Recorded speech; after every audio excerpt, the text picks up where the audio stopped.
Walt Disney imaginait le futur comme un monde où la technologie et le divertissement se fondraient pour créer des expériences uniques et immersives. Ainsi, son projet Epcot reflétait son intérêt pour la technologie et l'avenir. L'immersion profonde des studios dans un univers de science-fiction viendra plus tard. Ça s'est passé un 9 juillet 1982.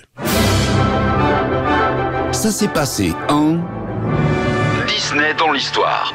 Nicolas Descamps, Corinne Yerno, sur DLRP. L'aventure commence dans notre monde, de ce côté de l'écran vidéo, et plonge dans un micro-univers qui vit et respire dans les espaces de l'imaginaire. C'est le monde de Tron. Bonjour Corinne. Ce jour-là, Disney sortait un film au concept révolutionnaire, méconnu du grand public à l'époque, mais devenu culte. Bonjour Nicolas, 9 juillet 1982, un véritable tournant dans l'histoire du cinéma, à la fois un ovni technologique et une prise de risque artistique incroyable. C'est la sortie du film Tron, à la fois un manifeste sur la technologie et une aventure initiatique. Bon, il faut mettre les choses au clair. Tron, qu'est-ce que c'est exactement? Tron, c'est un film de science-fiction produit par Walt Disney Productions et qui a été réalisé par Steven Lisberger. Il raconte l'histoire de Kevin Flynn, un programmeur de génie qui se voit numérisé et projeté dans un monde informatique où les programmes ont une apparence humaine et vivent dans un univers dicté par des intelligences artificielles. L'univers numérique dans lequel Flynn évolue est organisé comme une dictature, dirigée par le maître contrôle principal. Un programme centralisé qui est devenu totalitaire. Il s'agit d'une aventure visuelle, philosophique et même spirituelle sur la relation entre l'homme et la machine, entre le créateur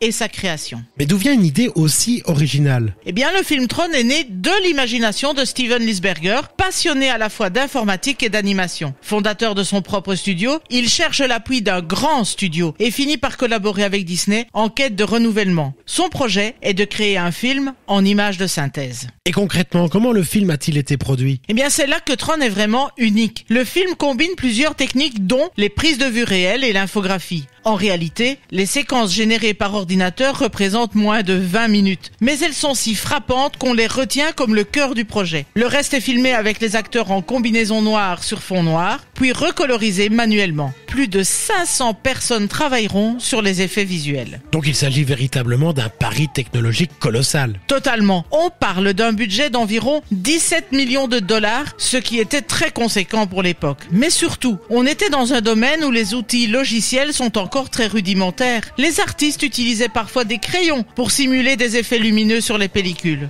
Ce qui est ironique, c'est que Tron sera disqualifié aux Oscars dans la catégorie effets spéciaux, car l'Académie estimait que l'usage d'ordinateurs était de la triche. C'est dire à quel point le film était en avance. Et pourtant, malgré tout ça, le film n'a pas cartonné à sa sortie. Non, mais il faut dire qu'il est sorti quelques semaines après un autre film culte, E.T. de Steven Spielberg. Difficile de rivaliser. D'autant plus qu'alors qu'E.T. joue sur l'émotion, Tron, lui, est plus froid, plus conceptuel. Le film ne rencontrera au départ qu'un faible succès commercial et des critiques partagées. Certains saluant l'audace visuelle, d'autres reprochant un scénario jugé confus. Il n'a pas su toucher le grand public, même s'il a conquis une niche de fans.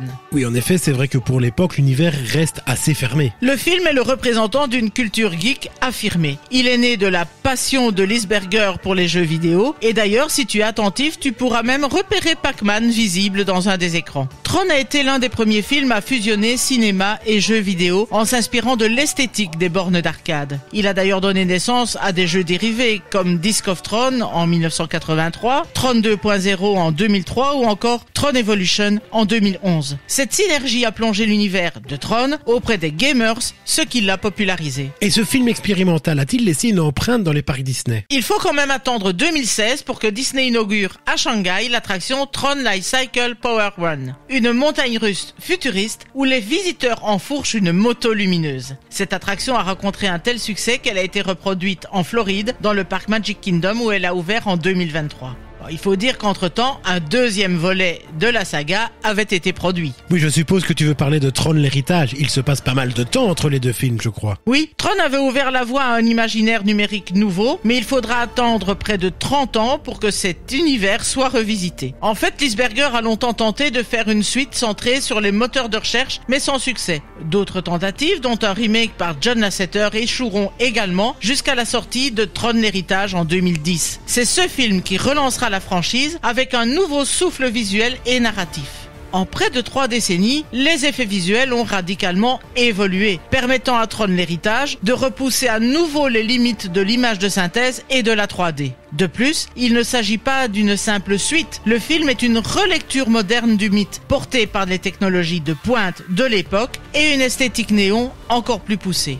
On y retrouve Kevin Flynn, disparu depuis des années, et son fils Sam, qui plonge à son tour dans le monde numérique. Cela donne l'occasion d'approfondir le lien émotionnel entre le père et le fils. Mais ce n'est pas tout. Les 30 années passées sont l'occasion de mettre en scène la transition générationnelle entre ceux qui découvrent l'informatique dans le premier film et ceux qui y baignent maintenant. Il est un héritage fidèle aux rêves de Lisberger, mais mis à jour pour une génération qui, elle, vit déjà dans le réseau. Là où le premier film était une prouesse technique, Tron l'héritage devient un véritable opéra visuel, rythmé par la musique électronique du duo Daft Punk qui apporte à cet univers une identité sonore culte. Des thèmes plus sombres aussi y sont abordés, la solitude numérique, l'intelligence artificielle et la quête d'un monde parfait, quitte à perdre l'humain en chemin. Et de l'épisode 1 à l'épisode 2, l'univers ne s'arrête pas là. Non, aujourd'hui l'histoire continue. Tron 3, officiellement intitulé Tron Ares, sort en octobre 2025 avec Jared Leto dans le rôle principal. On y aborde cette fois un univers numérique qui n'est plus un monde isolé. La frontière entre la réalité et le virtuel semble sur le point de disparaître. Une nouvelle direction pour l'histoire, plus audacieuse et plus humaine aussi. Là où Tron s'intéressait au début de l'informatique et Tron l'héritage à l'héritage numérique, Tron Ares explorera notre époque, celle où les intelligences artificielles, les identités numériques et les algorithmes gouvernent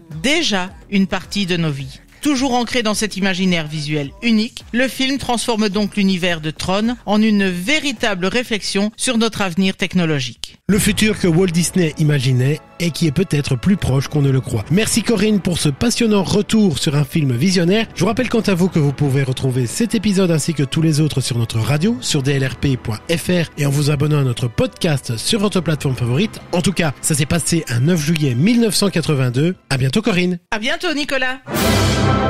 Rendez-vous samedi prochain pour un nouvel épisode de Ça s'est passé en sur DLRP.